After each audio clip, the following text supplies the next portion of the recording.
America में एक बहुत फेमस बिजनेसमैन था, चार्ल्स किटिंग। उसने मदर टेरेसा के ऑर्गेनाइजेशन को बहुत बड़ी रकम डोनेट की थी। बाद में पता चला कि यही आदमी अमेरिका के हिस्ट्री के सबसे बड़े फाइनेंशियल स्कैम में से एक का मेन आरोपी था। हजारों आम लोगों की पूरी लाइफ की कमाई डूब गई, मिडिल क्लास फैमिलीज बर्बाद हो गए और बुजुर्गों का सब कुछ चला गया। किटिंग को अरेस्ट किया गया और केस कोर्ट में गया। तब मदर टेरेसा ने खुद उस जज को एक लेटर लिखा जो ये केस देख रहे थे। उस लेटर में उन्होंने किटिंग को एक दयालु, जेनरस और गरीबों की मदद करने वाला इंसान बताया और जज से उसके साथ नरमी बरतने की रिक्वेस्ट की।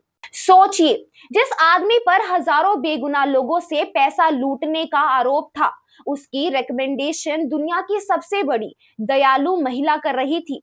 जब ये लेटर पब्लिक हुआ तो जज ने मदर टेरेसा को जवाब दिया।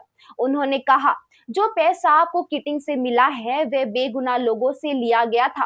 प्लीज उसे वापस कर दीजिए ताकि विक्टिम को मिल सके। मुझे यकीन है कि जीसस भी यही चाहते हैं, लेकिन उस लेटर का कभी कोई जवाब नहीं आया। यही वह महिला है जिन्हें हमें बचपन से पूजने के लिए कहा गया। आज भी लाखों इंडियंस उन्हें एक जीवित संत मानते हैं, लेकिन ये पूरी कहानी का सिर्फ एक हिस्सा है। आज जो मैं आपको बताने जा रही हूँ वो मेरा अपना ओपिनियन नहीं है और ना ही किसी अफवाह पर बेस्ड है। यहाँ जो कुछ भी कहा जा रहा है वो डॉक्टर्स, जर्नलिस्ट, मेडिकल रिसर्चर्स और उन वॉलंटियर्स के एक्सपीरियंस पर बेस्ड है जिन्होंने मदर टेरेसा के आश्रम में खुद काम किया है।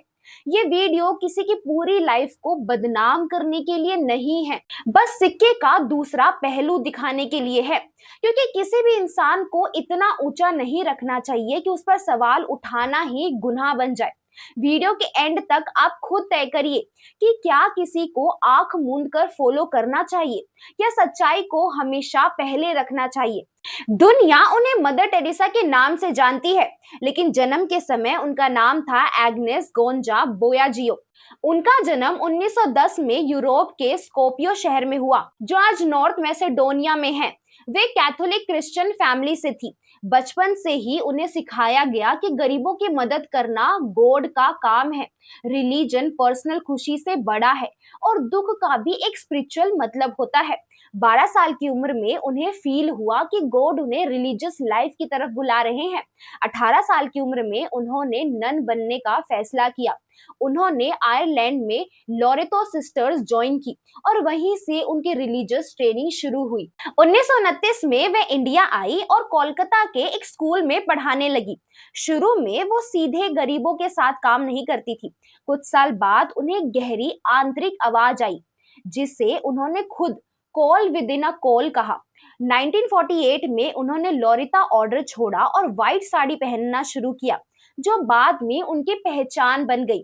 उन्होंने कोलकाता की सड़कों पर बीमार और मरते हुए लोगों की सेवा शुरू की। 1950 में उन्होंने मिशनरीज ऑफ चैरिटी नाम का ऑर्गेनाइजेशन बनाया, जिसका मकसद था गरीबों की सेवा करना। धीरे धीरे पूरी दुनिया ने उनका काम देखा, डोनेशंस आने लगे और वो एक ग्लोबल रिलीजियस सिंबल बन गई। लेकिन असली सवाल ये है, उन आश्रम्स के अंदर क्या हो रहा था? डॉक्टर्स और वॉलंटियर्स के मुताबिक ये जगह हॉस्पिटल्स नहीं थी। वहां ना फुल टाइम डॉक्टर्स थे, ना ट्रेन्ड नर्सेस। गंभीर बीमारियों से पीड़ित पेशेंट्स को एक ही जगह रखा जाता था, बिना किसी अलगाव के। डॉक्टर ने बताया कि बहुत से पेशेंट ऐसे थे जिनका इलाज हो सकता था, लेकिन उन्हें ऐसे रखा गया जैसे उनकी मौत पहले से तय हो। Have enough drips, the needles they used and reused over and over and over, and you would see. 1990 में जर्नलिस्ट क्रिस्टोफर हिचन्स ने हेल्स एंजल्स नाम की डॉक्यूमेंट्री बनाई। इसमें उन्होंने गंदगी, इलाज की कमी, बार बार यूज की जाने वाली निडल्स और बिना सही ट्रीटमेंट के मर रहे लोगों को दिखाया। बहुत से केसेस में इलाज पॉसिबल था, लेकिन जानबूझकर नहीं किया गया, क्योंकि यह माना जाता था कि दुख को चुपचाप सहना ही सही है। मदर टेरेसा खुद कहती थी कि दुख पवित्र होता है और इंसान को गॉड के करीब लाता है। लेकिन जब वह खुद बीमार पड़ी तो उन्होंने दुनिया के सबसे अच्छे हॉस्पिटल्स में इलाज कराया। एक और बड़ा विवाद था, मरते हुए लोगों का कंडीशनल बैप्टिज्म, यानी उन्हें मरते वक्त क्रिश्चियन बनाया जाता था। अक्सर यह उनके साफ परमिशन के बिना होता था। इंडिया में लास्ट राइट्स और रिलीजन की बहुत गहरी अहमियत है। बहुत से फैमिलीज को बाद में पता चला कि उनके अपनों का रिलीजन बदल दिया गया था। सवाल उठता है, ऐसा क्यों किया जाता था? जब मरते हुए लोग क्रिश्चियन बनते दिखाए जाते थे तो दुनिया को यह मैसेज जाता था कि क्रिश्चियनिटी इतनी पावरफुल है कि लोग अपनी आखिरी सांस में भी उसे चुनते हैं। इससे एक बहुत स्ट्रॉन्ग इमेज बनती थी। इस दौरान पूरी दुनिया से करोड़ों रुपए डोनेशन आ रहे थे, लेकिन ग्राउंड पर हालात वही रहे। खराब फैसिलिटीज, इलाज की कमी। This is 2 rooms with 50 to 60 men in one, 50 to 60 women in another. They're dying. They're not being given a great deal of medical care. आरोप ये भी लगे कि ये पैसा वेटिकन बैंक में भेजा जाता था और इसका यूज चर्च को बढ़ाने में होता था। मदर टेरेसा ने कई कंट्रोवर्शियल लोगों और लीडर से डोनेशंस लिए और उन्हें पब्लिकली सपोर्ट किया, जिससे उन लोगों की इमेज साफ हो जाती थी। इससे इमेज लॉन्ड्रिंग कहते हैं।